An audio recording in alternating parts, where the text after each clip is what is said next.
PCOS, PCOD, Polycystic Ovary Syndrome or Disorder. இதோட upgraded name என்ன தெரியுங்களா?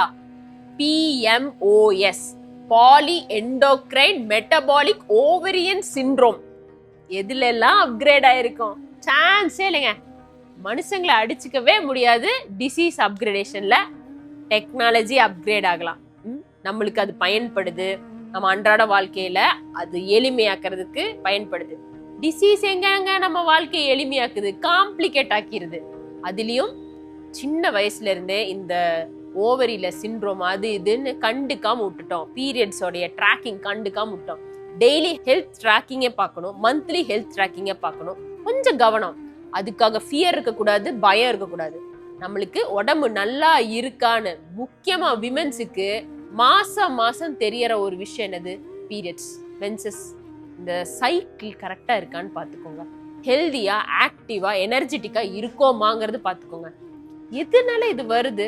Life style is the major point. அதாவது 25 நாள்ல இருந்து 30 நாள்ல இந்த சைக்கிள் கரெக்டா இருக்கா, வலி இல்லாம, டென்ஷன் இல்லாம, எந்த ஒரு கன்ஃபியூஷன் இல்லாம இந்த சைக்கிள் ஈஸியா நீங்க கடந்து போக முடியுதா? அப்படின்னா தான் நம்ம பாடி ஹெல்தியா இயங்கிட்டு இருக்கு, ஃபங்க்ஷனாலிட்டியில எந்த பிரச்சனையும் இல்லைன்னு ட்ராக் வைக்க முடியும்.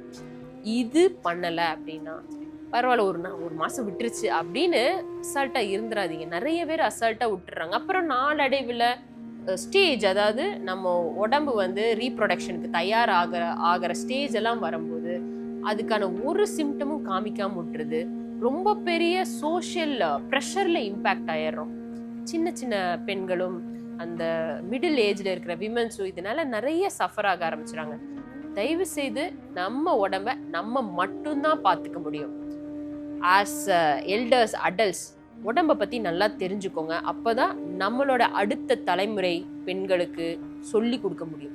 ஹைஜீனை பத்தி சொல்லி கொடுக்குறோம், அழகு சார்ந்த விஷயத்த பத்தி சொல்லி கொடுக்குறோம். எல்லாமே வந்து தெரிஞ்சுக்கிறோம் இல்லையா? அது எக்ஸ்டர்னலா இருக்கிறனால தெரிஞ்சுக்கிறோம். இன்டர்னலா இருக்குது, நம்மளுக்கு சீக்ரெட் ஆர்கன்ஸ்ல நடக்கக்கூடிய சில மாற்றத்தை யாரு சொல்லி கொடுக்கறது? நம்ம பெரியவங்க தான் சொல்லி கொடுக்கணும்.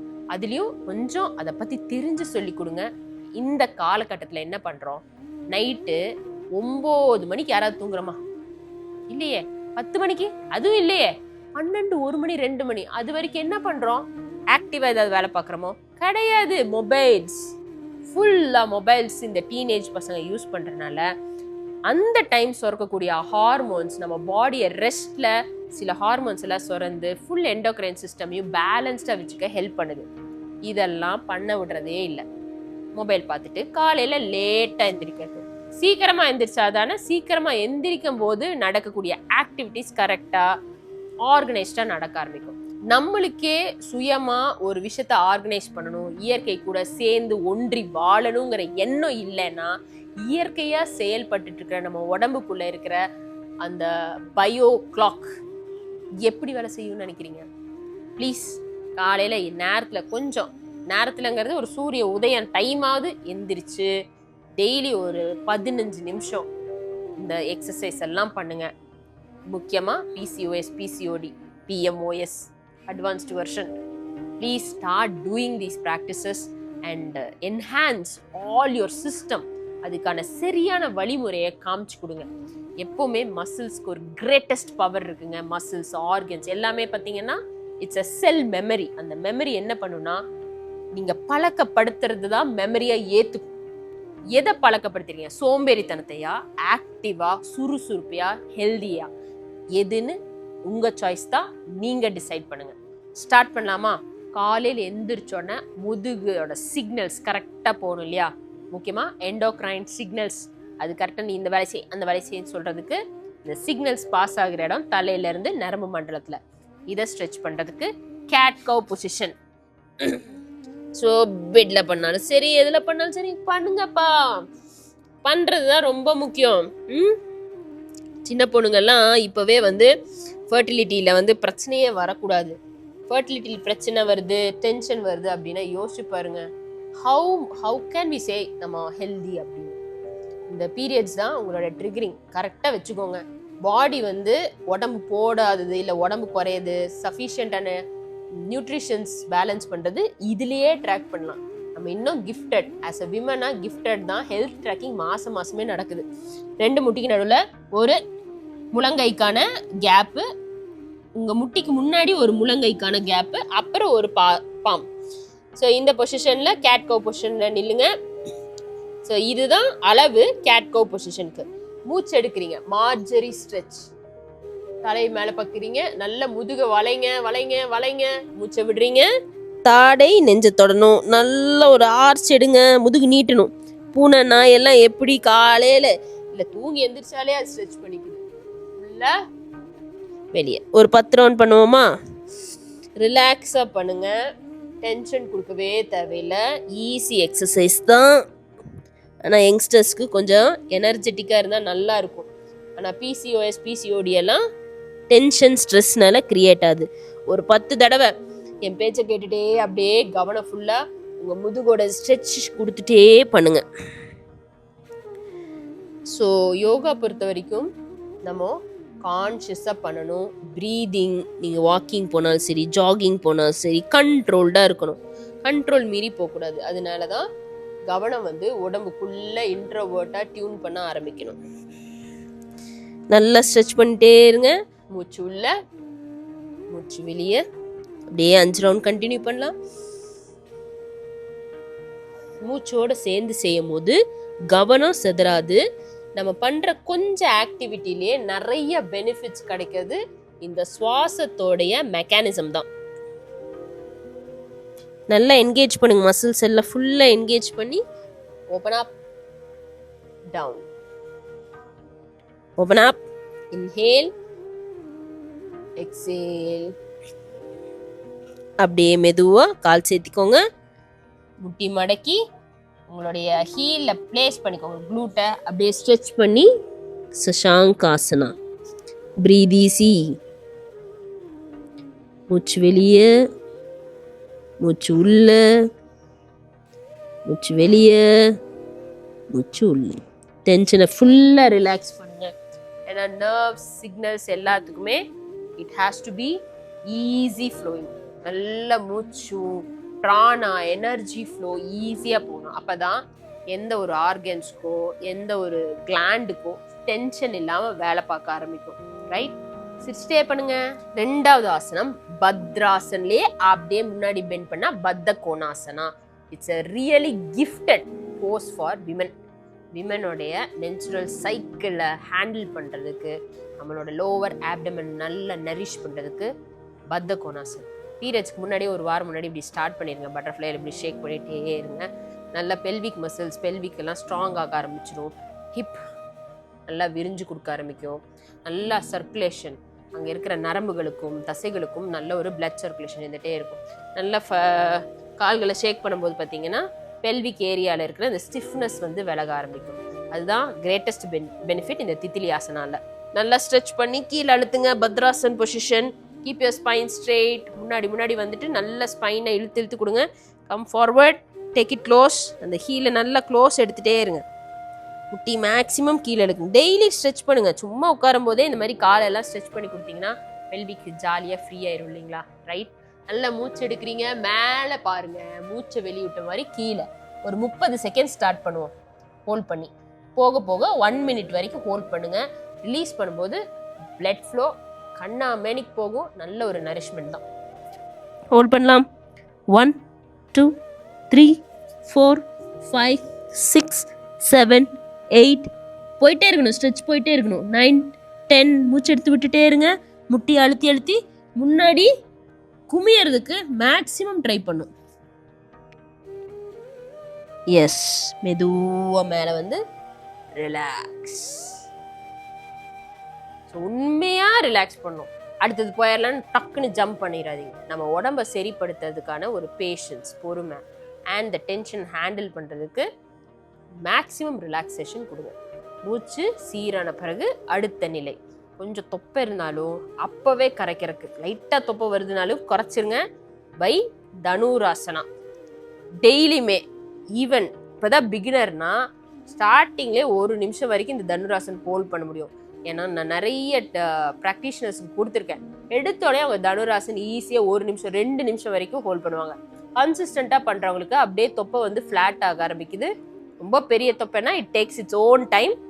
கேலரி வயிற்றுல இருக்கிற கேலரிஸ் அண்ட் அந்த செல்ஸை கரெக்டாக ஷேப்புக்கு கொண்டு வர்றதுக்கு தனுராசன் நல்ல பயிற்சி. அது மட்டும் இல்லைங்க, பேக்கோட ஸ்ட்ரெச் பார்த்தீங்கன்னா it's a back bending pose தான். கால் மடக்குறீங்க, கணுக்கால கைகளால் பிடிச்சிக்கோங்க, வயிற்றுலே தான் நிற்கணும். மூச்சை நல்லா வெளியே விட்டுட்டு நெத்தி கீழே வைங்க. இப்போ மூச்சு எடுத்துகிட்டே தலை, மார்பு, தோள்பட்டை அப்படியே கால்களையும் சேர்த்தி தூக்கி அப்படியே கன்வீனியண்ட்டாக மூச்சு உள்ளே வெளியே எடுத்து நில்லுங்க. சில பேர்த்துக்கு தான் வயிற்றுல படுக்கிறது சிரமமாக இருக்கும். மேக்ஸிமம் எல்லாத்தினாலையும் இது பண்ண முடியும். 1 நிமிஷம் 2 நிமிஷம் டைமர் போட்டு ஹோல்ட் பண்ணுங்க. டெய்லியும் 2 நேரம், காலையில் சாயந்தரம் 1 நிமிஷம் 2 நிமிஷம் ஹோல்ட் பண்ண பிறகு ரிலாக்ஸ். மக்கராசனா பொசிஷனில் ரிலாக்ஸ் பண்ணிக்கோங்க. மூச்சு நிதானமா உங்க மசில்ஸ் எல்லாம் ஈஸியான பிறகு அடுத்த நிலை பொசிஷனுக்கு போயிடலாம். அப்படியே திரும்பி படுத்துக்கோங்க. இந்த கடைசி பொசிஷன் தைராய்டோட கம்ப்ளீட் ஸ்டிமுலேஷன். நம்ம முன்னாடியே மென்ஷன் பண்ணோம்ல, இது எண்டோக்ரைன் கிளாண்டோடைய ஒரு டிஸார்டர்னால எண்டோக்ரைன் கிளாண்டை நம்ம ஸ்டிமுலேட் பண்ணுவோம். எவ்வளோ எண்டோக்ரைன் கிளாண்ட் இருக்கு நம்ம உடம்புல பார்த்தீங்கன்னா, நெத்தியில எண்டோக்ரைன் கிளாண்ட் இருக்கு, கழுத்து, நெஞ்சு பகுதி, அப்புறம் வயிற்றுல வந்து கிட்னிக்கு மேலே நம்மளோட ஜெனட்டல் ஆர்கன்ஸ் இதெல்லாம் பார்த்தீங்கன்னா, அதுக்கப்புறம் பேங்க்ரியாஸ் வயிற்றுல கேஸ்ட்ரிக் ஜூஸ் சுரக்கிறதுக்கும் பிளட்ல சுகர் லெவல்ஸை பேலன்ஸ் பண்ணுறதுக்கும் பேங்க்ரியா, இது எல்லாமே எண்டோக்ரைன் கிளாண்ட். இதுல இருந்து சுரக்கக்கூடிய ஹார்மோன்ஸ், கெமிக்கல்ஸ் தான் நம்ம பாடியோடைய கம்ப்ளீட் மெட்டபாலிசமாக இருக்கட்டும், எனர்ஜி லெவல்ஸாக இருக்கட்டும், பிளட் ஃப்ளோவாக இருக்கட்டும், ஈஸியாக ஹேண்டில் பண்ணுறது இந்த எண்டோக்ரைன் கிளாண்ட். நைட்டு கொஞ்சம் ஏர்லியராக 8-9 மணிக்கு படுத்து தூங்குங்க. காலையில் நேரத்தில் இருந்துச்சு ஆக்டிவ் ஆகுங்க. இது ஈஸி தானே, சிம்பிள் தானே, இதில் என்ன கஷ்டம் இருக்குது, பண்ணிடுவோமா? இப்போ விபரீத கரணி பண்ணுவோம். கோர் வீக்காக இருந்துச்சுன்னா கால் மடக்கி இப்படி நேராக தூக்குங்க. கோர் ஸ்ட்ராங் ஆச்சுன்னா மடக்காம, முட்டி மடக்காம மேலே தூக்குங்க. அதுக்கப்புறம் ஒரு உந்து இடுப்பையும் மேலே தூக்கி நல்லா புஷ் பண்ணி உடம்ப ஸ்ட்ரெயிட்டாக கொண்டு வாங்க. இதுதான் விபரீத கரணி. நல்ல மூச்சு எடுத்து விடுங்க. ஸோ காலில் இருக்கிற ரத்தம் கம்ப்ளீட்டாக உடம்பு வயிற்று பகுதியில் இறங்க ஆரம்பிக்கும். ஸோ தைராய்டு ஸ்டிமுலேஷனும் நல்லா இருக்கும். இது ஒரு 30 செகண்ட் ஸ்டார்ட் பண்ணுங்கள். கொஞ்சம் கொஞ்சமாக இம்ப்ரூவ் பண்ணி 1 நிமிஷம் வரைக்கும் ஹோல்ட் பண்ணுங்கள். தனியாக சப்போர்ட் இல்லாமல் ஹோல்டிங் கஷ்டமாக இருக்குது அப்படின்னா வாலில் காலும் இடுப்பையும் பிளேஸ் பண்ணிட்டு கையை ஃப்ரீயாக வச்சுட்டு இந்த மாதிரி படுத்துக்கோங்க. ஸோ வாலில் இடுப்பையும் தூக்கி வைக்கணும். ஈஸியாக இருக்கும், கொஞ்சம் நேரம் கூட ஹோல்ட் பண்ண முடியும். ரிலாக்ஸ். ஸோ இந்த ஆசனம் முடித்த பிறகு ரிலாக்ஸ் ஆகிட்டு நேராக வந்து உட்காந்துக்கணும்.